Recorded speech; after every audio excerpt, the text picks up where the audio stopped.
আজকে সয়াবিনের একটা রেসিপি নিয়ে চলে আসলাম। প্রথমে ফুটন্ত জলে একটু সল্ট দিয়ে দিলাম, আর এখানে 100 গ্রামের মতো সয়াবিন আছে। সবগুলো দিয়ে এটাকে ঢাকা দিয়ে রাখবো। এবারে এখানে 2 রকমের বেল পেপার নিয়েছি, ক্যাপসিকাম, পেঁয়াজ, আদা, কাঁচা লঙ্কা, রসুন। এগুলোকে এবারে একদম বারিক করে কেটে নেব, একদম ছোট ছোট কুচি কুচি করে। বানাবো সয়া চিলি।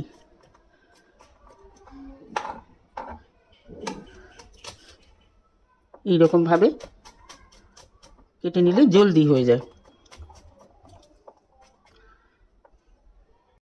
সমস্তগুলো কেটে নিয়েছি। একটা জিনিস খেয়াল রাখতে হবে, এই প্রিপারেশনে কিন্তু সবগুলোই ট্রায়াঙ্গেল শেপে কাটে, মানে একদম চৌকো চৌকো করে কাটে না, এরকম তেরা বেঁকা করে এইরকম করে কিন্তু কাটে। সবগুলো কেটে রেডি করে নিয়েছি। সয়াবিনগুলো জল ঝরিয়ে নিয়ে এসেছি। একদম কিন্তু জল যে চিপে নিয়েছি তা না, একটু জল কিন্তু রয়েছে। এটার মধ্যে দিয়ে দেব কর্নফ্লাওয়ার,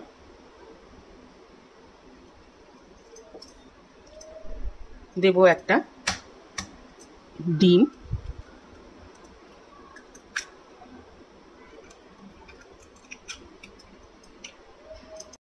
হাফ চামচ হোয়াইট পেপার, হাফ চামচ সল্ট দিয়ে এটাকে খুব ভালো করে মাখিয়ে নেব।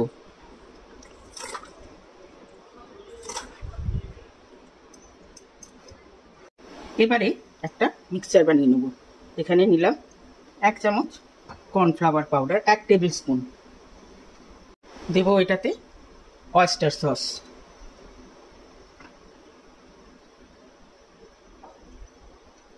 এটা 1 স্পুন অয়েস্টার সস দিয়ে দিলাম।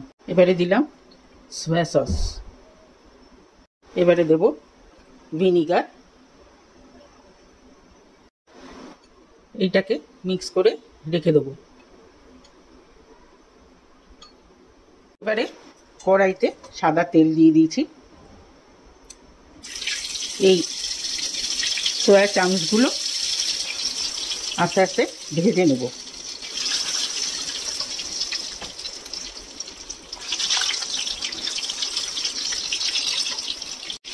হালকা করে ভেজে নেব, বেশি কড়া ভাজলে কিন্তু চামচগুলো ছিবড়ে ছিবড়ে হয়ে যাবে।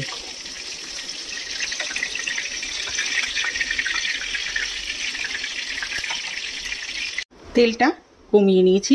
এবারে হাই ফ্লেমে আদা, রসুন, কাঁচা লঙ্কা দিয়ে একটুখানি জাস্ট ফ্রাই করব। এবারে দিয়ে দেব পেঁয়াজগুলো। ফ্লেমটা কিন্তু হাইতেই থাকবে। দিয়ে এটাকে একসাথে ফ্রাই করব। দেব এটাতে অল্প একটু সল্ট।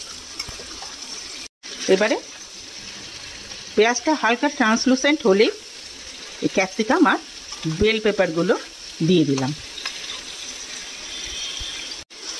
বেল পেপার ক্যাপসিকামগুলো ফ্রাই হবে কিন্তু ক্রাঞ্চি থাকবে। এবারে দিয়ে দেবো সয়াবিনগুলো।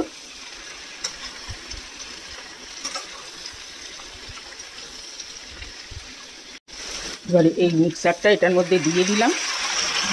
দিয়ে বেশ কিছু পেঁয়াজ পাতা এটার মধ্যে দিয়ে এবার আস্তে আস্তে মিক্স করে দেবো। ব্যাস তৈরি হয়ে গেল সয়া চিলি। কেমন লাগলো রেসিপি? যদি ভালো লেগে থাকে তাহলে অবশ্যই কমেন্ট বক্সে জানাবেন, লাইক করবেন, শেয়ার করবেন ফ্রেন্ডস অ্যান্ড ফ্যামিলিদের সঙ্গে। সাথে আমার চ্যানেলটিকে সাবস্ক্রাইব করতে ভুলবেন না। আজকে তাহলে চলি, নেক্সট দিন আবার এরকম মজাদার একটা খাবার নিয়ে চলে আসবেন। সবাই ভালো থাকবেন, সুস্থ থাকবেন। ওকে দেন, বাই।